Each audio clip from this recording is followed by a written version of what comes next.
Esta entrevista va a ser un poco corta, igual unos 15, 20 minutos. Este es para conocerte a ti, tu obra y el laboratorio que estarás impartiendo en NOX. Así Ajá. que para empezar voy a leer una pequeña semblanza tuya. Eduardo Antonio Parra es narrador y ensayista, miembro del Sistema Nacional de Creadores de Arte, ganador de múltiples premios literarios nacionales e internacionales, entre ellos el de cuento de Efrén Hernández y el Premio Internacional de Cuento Juan Rulfo. Su obra ha sido traducida al inglés, francés, italiano, danés, alemán y húngaro. Ahora sí. Muy bien. Para empezar, me gustaría saber justo el inicio. ¿Cómo fue que comenzaste a escribir y cómo fue el proceso para convertirte en escritor? Pues fue un proceso muy lento. Yo primero tomé la decisión, pero todavía no sabía cómo se hacía un escritor, ¿no?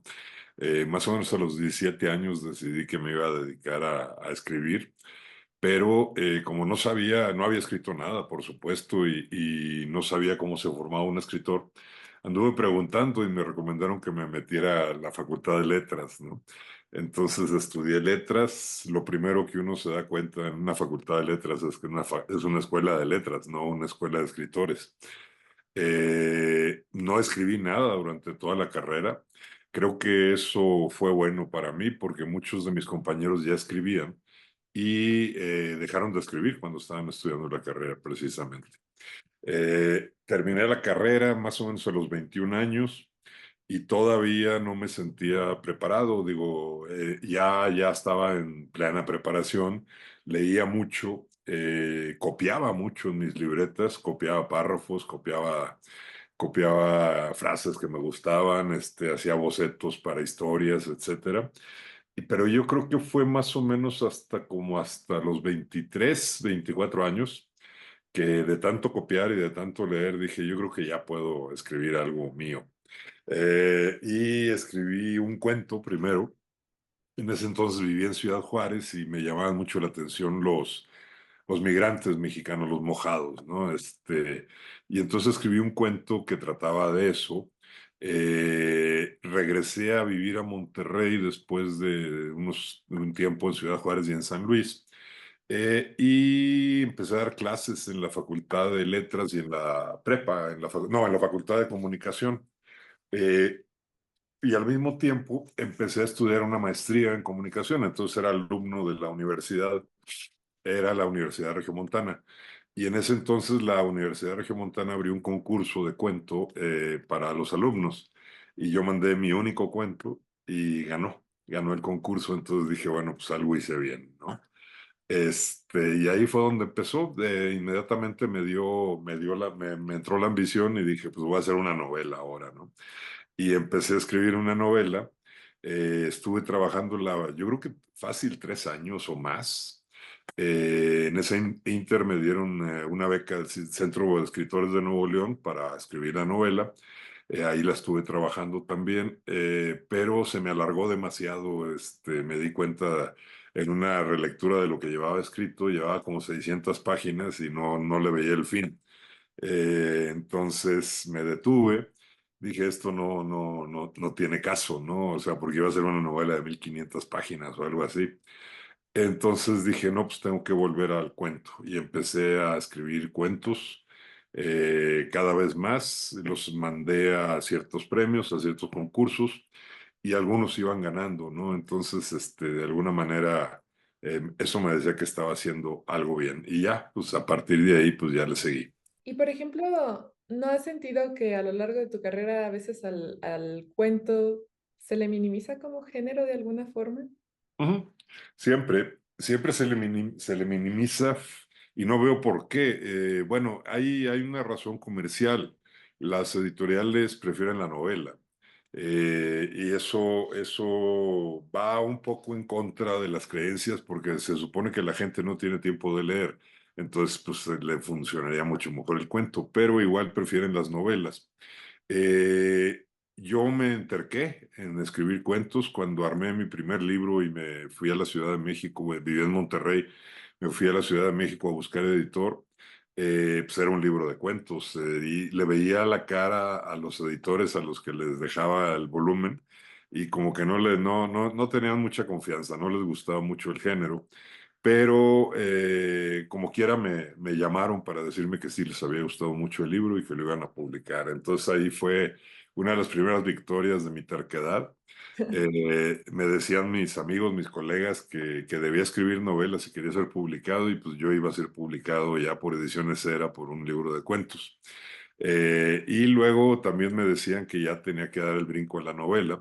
A ver, pero al respecto de lo que dices de que es minimizado, muchos me decían que cuándo iba a ser un verdadero escritor o cuándo iba a ser un escritor de pantalón largo, ¿no? Me decían. Y decía, ¿eso qué significa? ¿Cuándo vas a escribir novela? Le digo, no, yo traigo los pantalones bien largos ya con el puro cuento, o sea. Y desde entonces me aferré, por supuesto, sí he escrito novela, pero sigo privilegiando el cuento como género. Me parece un género mucho más interesante, mucho más difícil y mucho más artístico. Y en la cuestión de las temáticas, bueno, tú tomas mucho la violencia, por ejemplo.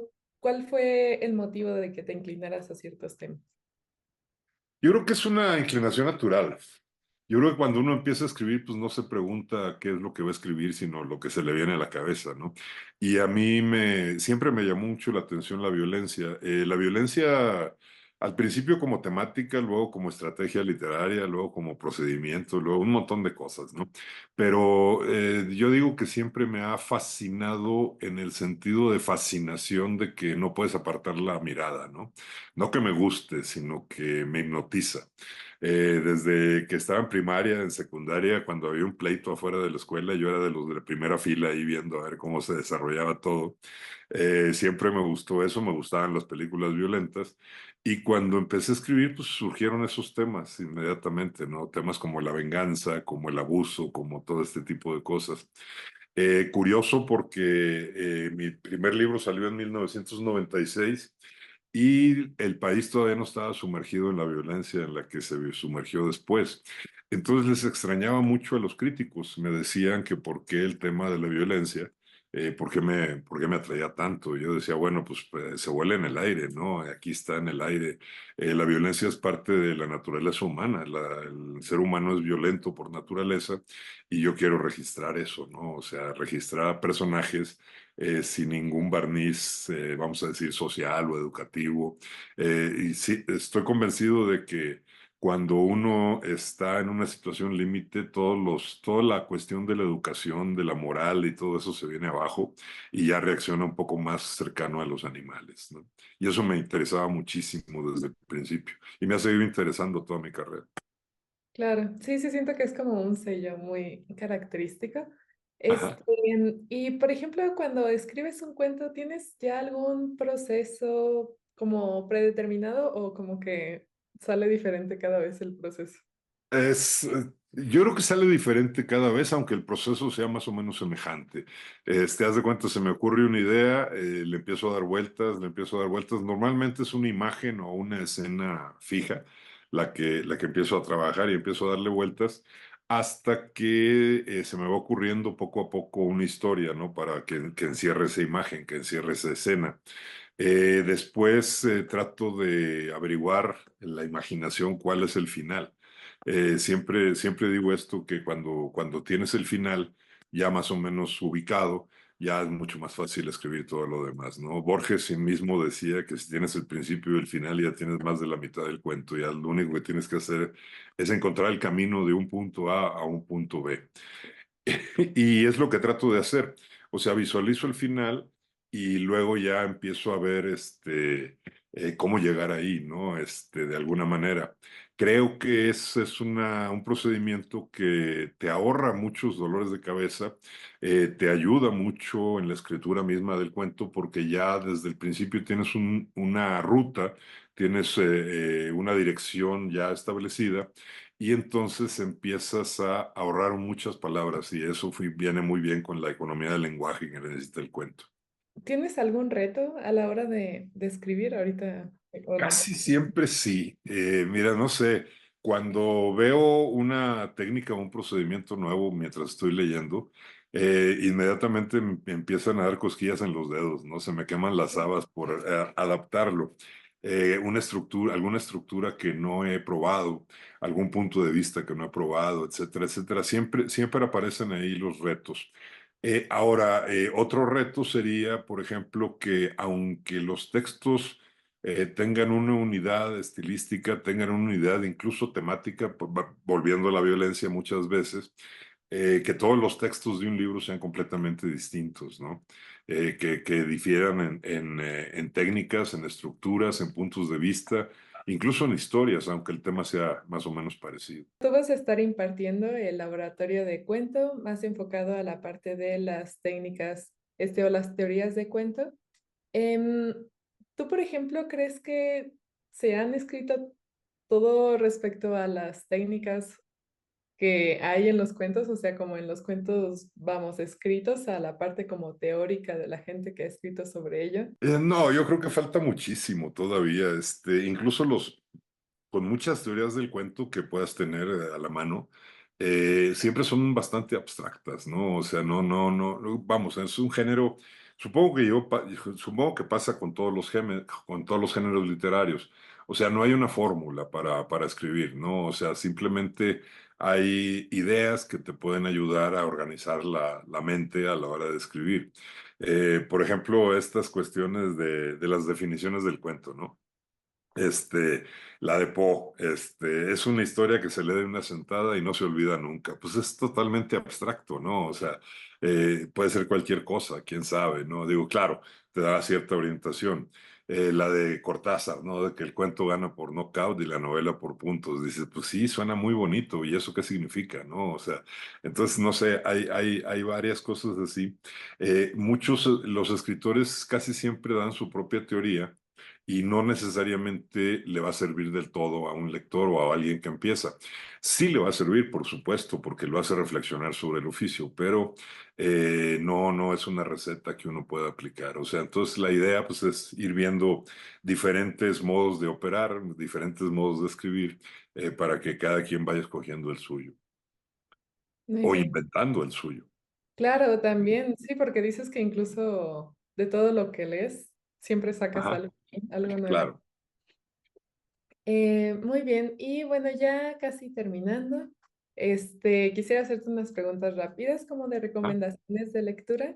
Por ejemplo, ¿cuál es el libro que siempre recomiendas?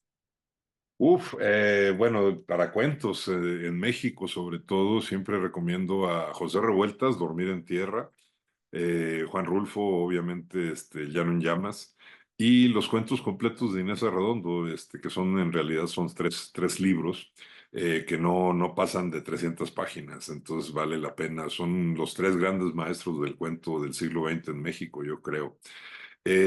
Obviamente recomiendo a Borges, recomiendo a Cortázar, recomiendo a Cheever, a Carver. También últimamente pues recomiendo a escritores un poco más recientes, como por ejemplo las escritoras sudamericanas que han tenido bastante éxito, como Samantha Schweblin, Mariana Enríquez, María Fernanda Ampuero, etcétera.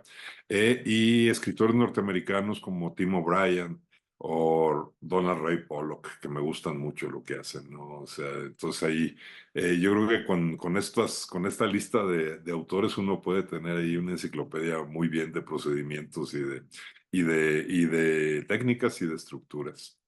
Para ti, ¿cuáles son tres autores indispensables en tu biblioteca? En mi biblioteca pues, son de los que ya mencioné, o sea, por supuesto, Rulfo, Revueltas e Inés Arredondo principalmente, pero añadiría otros como William Faulkner, sí, Claro. como Dostoyevsky, por supuesto, que también siempre me vuela la cabeza, ¿no? Algo de Tolstoy, algunas cosas. Hay algunos escritores rusos no tan conocidos como hay uno que publicó en el siglo XX que se apellida Platonov, es uno de los que más me gusta también. Entonces, no sé, siempre trato de tener libros a la mano de ellos. ¿Cuál es el libro con el que recuerdas que comenzaste a leer quizá de una forma más intensa? Fue Cien años de soledad de García Márquez. Sí, de hecho, esa novela es la culpable de que me dedique yo a esto ahora. Cuando terminé de leerla fue cuando dije, ya sé lo que quiero hacer con mi vida, ¿no? Porque Cien años de soledad me había dado un montón de emociones encontradas, diferentes, todo eso a lo largo de la novela. y fue lo que se convirtió en mi ambición. Dije, no, en algún momento yo voy a provocar estas emociones en otros lectores. Y dije, bueno, pues hay que hacerlo, ¿no? Pues muchísimas gracias, Eduardo. Se pasó muy rápido el tiempo. Pero bueno, solo para recordar que vas a estar impartiendo el laboratorio de cuentas. Nada, eso sería todo. Muchas gracias. Muchísimas gracias, Sara.